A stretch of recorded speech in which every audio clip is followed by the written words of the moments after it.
The final score, Bristol Rovers 1, Wrexham 1, and a matter of real frustration. I'm Mark Griffiths from Wrexham AFC, and yeah, this was an annoying way to bring in this festive season, wasn't it? I mean, Andy Morrell put it right in our commentary at the end when he said that the Cambridge played well, can't argue about a draw there, but Bristol Rovers is definitely 2 points dropped because we were so superior to them, and yet we didn't get more than the one goal. We ought to have got a heck of a lot more, and we were punished for that when their first meaningful effort on goal went in with just a couple of minutes left. Anyway, horrible windy day, but that didn't make a great deal of difference, frankly, I didn't think, to the game. Wrexham dominating both halves despite the wind blowing in one direction into our faces in the first half. Wrexham making one change, Andy Cannon coming in for George Dobson, and Bristol Rovers, who had a rough time of it.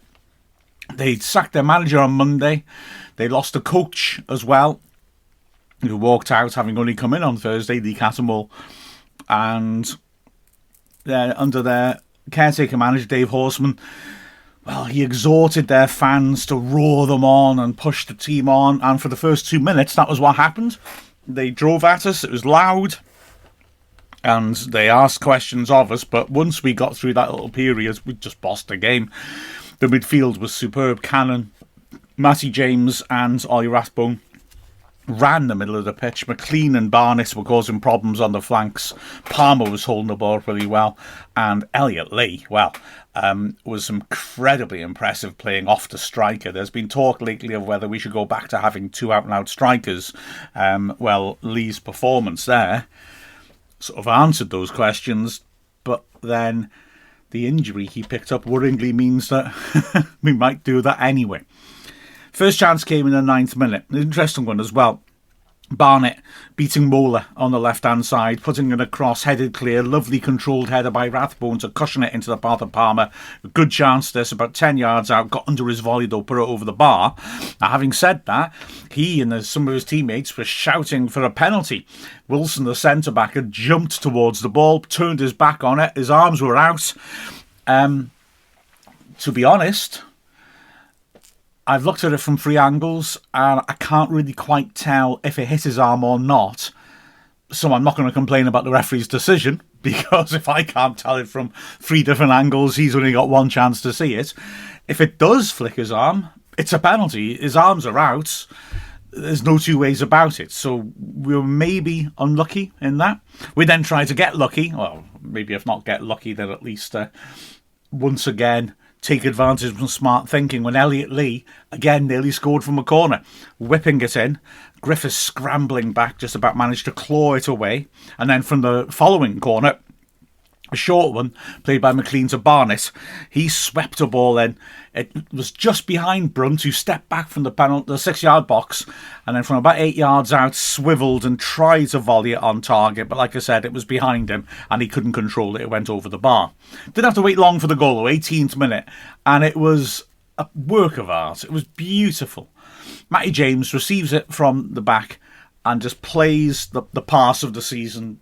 No question. It was magnificent from deep in his own half. He waits the ball to perfection. Lee is running between two of the centre-backs, one-on-one. Griffiths is quite high up the pitch, off his line, the goalkeeper. Lee, you think first of all, is he going to lob it? But in fact, what he does, the ball's so perfect that he just strokes it first time. Griffiths hasn't had a chance to set himself yet, and the ball's past him and in the bottom right corner.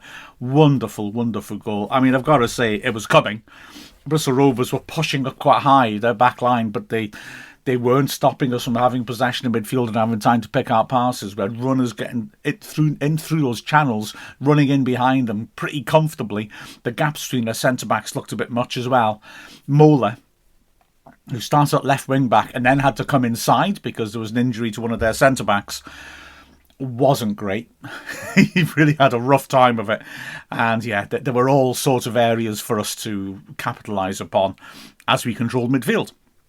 Next opportunity is a really nice piece of play. A quick throw by Barnett, short to Lee, who turns and flicks it on beautifully into the path of Cannon, who's got time as he enters the box in the right channel to set himself, but then slices his shot so badly that it actually falls to McLean, who takes a touch inside and hits the shot himself powerfully with his right foot, which is well blocked. Chances keep coming. Barnett and James and Rathbone combining. Barnett, having started the move on the right, carries on his run inside. Rathbone feeds him in. On the edge of the D, he gets it onto his right foot and hits a cracking effort to try and curl it into the top right corner. It just doesn't quite come back in enough. Keeper lunging full stretch, couldn't get there. It was really close. But then comes the first blow of the day. Like I said, Elliot Lee goes off injured. It was off the ball, didn't seem to be anything, which is kind of worrying, isn't it? That makes it more likely to be muscular than just a knock. But yeah, when you look back on the replay, he's running up the pitch or jogging up the pitch while Wrexham are attacking. The attack ends. He just turns and is getting back into position. He then goes off camera. Next thing you know, he's sitting on the floor. Worryingly, he had to go off. Paul Mullin comes on, and Mullin is immediately involved, breaking down the right at pace really well and hooking an early ball in for Palmer. Palmer bullies Moore off the ball. Great play by Palmer. Weak defending by the centre-back, and feeds it out for Barnett. And he sweeps a great ball in to the far post. McLean hits it right-footed, and it beats the keeper, hits the post and flies back out again. These chances building up. Rathbone arriving on the edge of the area, slices a shot under pressure and it goes off target. Then great pressure by Cannon on Mola as he tries to bring the ball forwards, forces a mistake. Mola gives it to Barnett. Barnett knocks it over the top, and now here's just the irony of it all. Mullin is running completely clear down the right-hand side, but he clearly thinks he's offside. He looks offside, except he isn't. Moore, again, on the far side of the pitch, is playing him on. He's deeper than the rest of the back three. So Mullin runs after it, then looks over his shoulder and shouts to Cannon, who's the nearest player, to come and take over from him, because the moment Mullin touches it, he's offside. Cannon can't get there in time. In the end, Mullin has to play it, and of course the flag stays down. And Mullin realises he had a chance there to run in on goal and get a shot off. But ironically, I mean, it's quick thinking by Mullin. But yeah, it was a shame that he looked well off. You could see why he thought he was well off. The Bristol Rovers fans were livid. But when you look back on the replay, it's still tight, but he is on, it looks like. Wrexham finished the half strongly, as we've done all the way through. Rathbone winning the ball well. James popping the ball out to the left-hand side. Mullin sweeping in across. Cannon meeting it on the volley in the box, but his strike is too straight, and Griffiths is able to save it. And then in the 3rd minute of added time, a lovely one-touch move completely opens up the pitch for Wrexham. It's James and Palmer and Rathbone, and ultimately the ball is moved on nicely by James to Cannon, driving through the middle. Now, Mullin is open inside him, but he doesn't play the pass. Looking at it a second time, maybe it's a harder pass than I thought it was at the time, when I thought, come on, roll Mullin in. And Cannon overruns it, runs into a challenge rather, and falls over. He was a bit angry with the referee, who penalises him. I can't quite see what he penalised Cannon for. Because Cannon, despite being on his hands and knees, actually manages to get through the challenge and is one-on-one with the keeper after the whistle blows. So he felt that he was unfortunate and the ref should have let him carry on. Anyway, at the break, Moore comes off. He's had a rough time of it. And they just bring a bit more attacking push on the left-hand side. Luke Thomas has come on already, and he's a more attacking option. And then they also put Omachere on, who is their top as a record signing. He's not had the best of starts this season. He's had a couple of niggling injuries. Only scored in one game so far this season. But the substitutions have a real impact. They're still outplayed, Bristol Rovers, but they've got a little bit more. Omachere makes the ball stick up front sometimes. He's asking questions of Wrexham's defenders. He's strong and he's quick and he's direct. He will ultimately get the goal, but yeah, he makes a difference. And Thomas as well on the left-hand side does deliver some balls. And he's a feisty presence. After about an hour, I was convinced he was going to get himself sent off. But yeah, they make a difference. But having said that, Wrexham's still completely on top. Howard, with an excellent kick, finds Palmer, who does really well on the right to get round his man and pull the ball back in. Rutherford, edge of the area, hits it well, but a defender does well to get across and deflect it behind for a corner. Then it's a nice bit of pressure by Paul Mullin, who challenges Mola and wins the ball off him in the defensive third and sweeps in a cross, which it looks like McLean's going to get to. He's just beaten to at the last moment in front of goal. A quick free kick then by Lewis Brunt feeds in Mullin, who drives through the middle and tries a curler from the edge of the box, which just misses the target. He's unlucky with that. Fletcher comes on for Palmer, which is, completely understandable because Fletcher's going to come on fresh legs and cause problems to a vulnerable defence. But kudos to Palmer, who did a really good job holding the ball up and bringing people in. And soon afterwards, we have an opportunity, a 4-on-3 breakaway. Rathbone driving through the middle after a lovely little turn off round the corner by Mullin. Rathbone goes on and pulls his shot wide, though, when I think there were better options if he'd laid it back to, especially the angry Mullin, who was running up in support. Getting into the last 15 minutes now, a nice move between Barnett and Cannon down the right-hand side. They draw defenders towards the goal line, then pull it back, and Cleworth's got time to put in a cross first time. Fletcher attacking it on the stretch, trying to stick his leg around the defender. Does well, volleys it on target, it hits the defender, and ricochets just wide though for a corner. And then it's Rathbone again, with a tremendous striker of a strike from 25 yards, and the ball comes back at him out of the box, which goes narrowly wide. Super contact by him. Then Cannon winning the ball, finding Mullin. Great breakaway. There's Barnett unmarked running through the middle. Mullin could have rolled him in, but I think he's got to take the shot on because he's got time to set himself, but unfortunately gets under it and drives it over the bar. And we go into the last 10 minutes of Wrexham still massively on top, but only the one goal. But there's been no threat on Wrexham's defence. The back three have done very well. Howard has not been threatened. Wrexham make a change. Dobson comes on for Andy Cannon, who's run himself into the ground as ever. But around that time, they do get some pressure going. Bristol Rovers, the best spell of the match, to be fair. They have 2 or 3 minutes where they're the better side in Wrexham's half. Omocheri, like I said, holding up and bringing players in. You still feel they're at arm's length until, in the 86th minute, Shaq Ford, another of the subs, all the subs did well for them, carries it into the box on the right, crosses it into the far post, and sadly, Ryan Barnett makes an error. It's an awkward one, bouncing in front of him and then going across him. He takes his eye off the ball to look over his shoulder and see if there's anyone coming behind him. And there is. Thomas is driving in at him. Because he looks over his shoulder, when he looks back, he misjudges it. And I think he may have handled it, actually. So perhaps there should have been a penalty. But anyway, he then tries to get the ball away by getting past Thomas. Well, he just makes a hash of trying to clear it. Hits it into Thomas. Thomas feeds across to the far post, and Omocheri gets up. Good header by him. 6 yards out inside the far post. Howard have no chance. And amazingly, it's level. Yeah, Barnett will have been so angry with himself, I'm sure. But having looked over his shoulder and seen there is danger, he had to get rid quicker than he did. Frustrating for him. Wrexham go charging forwards. The referee adds a lot of time on, 8 minutes, wasn't it? And so Wrexham's fans are encouraged. Wrexham fans have been brilliant throughout. In the last minute, Rathbone nearly does an Elliot Lee. Takes a corner, which Griffiths just about claws away. This one's really close to getting past him. In fact, at the time, I thought it might have hit the bar, but no, he's had to get his hands right up to the bar to claw it clear. But then in the 4th minute of added time, Rathbone is the hero at the other end, because quite frankly, were it not for him, Wrexham would have lost this game. It was, again, Thomas on the left-hand side, winning the ball from Barnett. I think it was a set piece by Bristol Rovers, and I think Barnett was thinking, I can make amends when the ball comes out to him.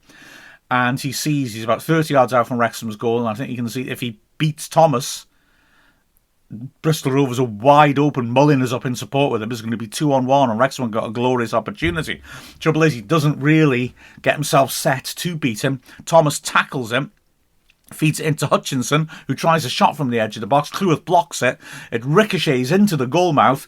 Omocheri looks like he's about to pounce on it. Rathbone just hurls himself in. It's heroic. Ask about players putting their bodies in line. That's what this guy did, literally, and manages to get his foot onto it and put it behind for a corner, which Wrexham deal with, and the drama is over. But goodness me, so annoying that we didn't get the win, and yet could have lost that at the very end. Were not for Rathbone's heroism. Looking at the performances, Mark Howard, I thought, did well. Certainly no blame on him for the goals. He only shot on target that they manage. He did well in the air, considering the ball swirling around with the wind, and his kicking was good as well. Again, with the wind, taking a bit off it, he hits Palmer consistently, and likewise into the wind, was keeping it low and was driving it towards Palmer. No, he had a good game. The three centre-backs, I thought, did well. Cleworth was quietly excellent. Often they were trying to put diagonals onto him, and he was dealing with it. He has a experienced target man in Martin to deal with, and he dealt with him very well because he seemed to be pulling onto him a lot. O'Connell again was strong and controlled in the middle of the defence, and Brunt was very good, made a number of good interventions, made some nice passes as well out from the back. Brunt's got such a terrific leap on him, and when Bristol Rovers were getting any pressure on, they were lumping it in the box, and if it was near Brunt, he was loving it, getting up head and shoulders above everyone else and getting the ball comfortably clear. The wing-backs, Barnett had a very good game until their equaliser. He put a lot of good service in the box. He was always available on the breakaways. It was a good, typical Barnett performance. But yeah, that mistake at the end, and then I think the second one, when he was trying to make up for things, just took a bit of the gloss off him. McLean, again, more dangerous in the first half than the second. Aggressive, though, and didn't have any issues defensively. In the middle of the pitch, Matty James was excellent, ran the game, especially in the first half. That assist was fabulous, the quality of his play, the way he was breaking up attacks, such authority he brings into the middle of the pitch, it's fantastic. A toss-up between him, I would say, and Ollie Rathbone for player of the match. Rathbone, again, energy personified, had got 3 shots off on goal, or maybe more actually when I think about it, made that block at the end, but he's just everywhere linking play up. He works so hard, doesn't he? And Bristol Rovers at times were struggling to get the ball out, and he was leading the press so well. On the other side of midfield, Andy Cannon as well, really linked well with Barnett. Really good performance by him. Creative. Bit disappointing perhaps that he missed a couple of chances, but again, real fighting performance by him, and Bristol Rovers couldn't deal with that trio in midfield. I guess I'm going Matty James for the player of the match, but it's a toss-up if I'm honest with you. They're both very good. Up front, like I said, Palmer was very good. Held the ball up well, won more than his fair share of headers, very, very involved. It was a really good performance. Like I say, the goals aren't coming particularly for him, but the performances are. And then, like I said, it's so frustrating to see Elliot Lee break down because he was outstanding. The first half hour, he was the outstanding player on the pitch. He just kept finding space, running at people. It's a constant threat. He was using the ball well. He really looked like he had goals on his mind. Great run for his goal. Great finish for his goal. What a shame he had to come off. That was a real pity.